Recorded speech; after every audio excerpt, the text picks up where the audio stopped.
கஷ்டப்படாம இஷ்டப்பட்டு படிக்கதான் நம்ம சேனல் இருக்கு, ஈஸியா படிக்கலாம். Hello my dears, உங்களுக்கான சேனல் ஈஸியா படிக்கலாம். இன்னைக்கு 10th மேத்ஸ் trigonometry example 6.10 பார்க்க போறோம். क्वेश्चन பாருங்க.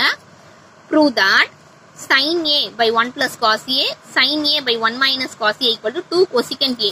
First LHS என்னன்னு எழுதிக்கலாம். sin a by 1 plus cos a plus sin a by 1 minus cos a. First LHS எடுத்துக்கலாம். இப்போ இத நம்ம கிராஸ் மல்டிப்ளை பண்ணிப்போம். கிராஸ் மல்டிப்ளை பண்ண என்னவாகும், 1 minus cos a இங்க நியூமரேட்டர்ல போகும், இது இங்க போகும். சோ அந்த சிம்பிள் ஞாபகம் வச்சுக்கோங்க. x மாதிரி போட்டு ஒரு ஸ்மைலி சிம்பிள் ஞாபகம் வச்சுக்கோங்க. இதுதான் கிராஸ் மல்டிப்ளை. sin a இது நியூமரேட்டர்ல போச்சுனா 1 minus cos a ன்னு வருங்களா, plus sin a 1 plus cos a அதே மாதிரி நியூமரேட்டர்ல போகும்.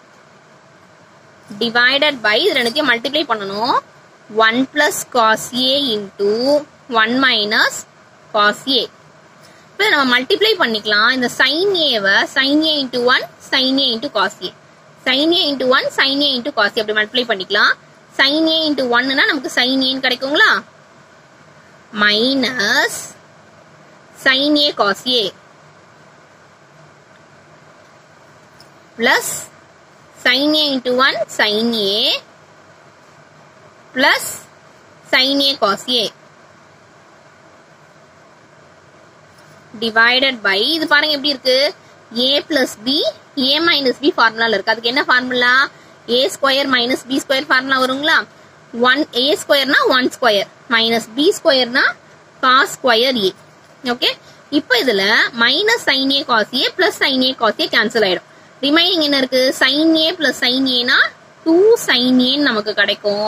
divided by 1 minus cos square a க்கு ஃபார்முலா என்ன, இதுக்கான ஃபார்முலா sin square a.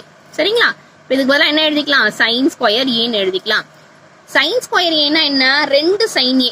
அப்ப இந்த ஒரு sin a வும் இந்த ஸ்கொயரும் கேன்சல் ஆயிடும். ரிமைனிங் இருக்கிறது 2 by sin a. இதை நம்ம எப்படி ஸ்ப்ளிட் பண்ணி எழுதிக்கலாம்னா 2 into 1 by sin a ன்னு எழுதிக்கலாங்களா. அப்ப இங்க 2 அப்படியே எழுதிக்கலாம். 1 by sin a க்கு ஃபார்முலா cosecant a.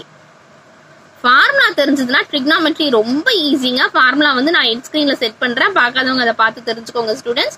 சோ நம்ம என்ன இதுல ப்ரூவ் பண்ணனும்னா 2 cosecant a தான் ப்ரூவ் பண்ணனும். hence it is proved.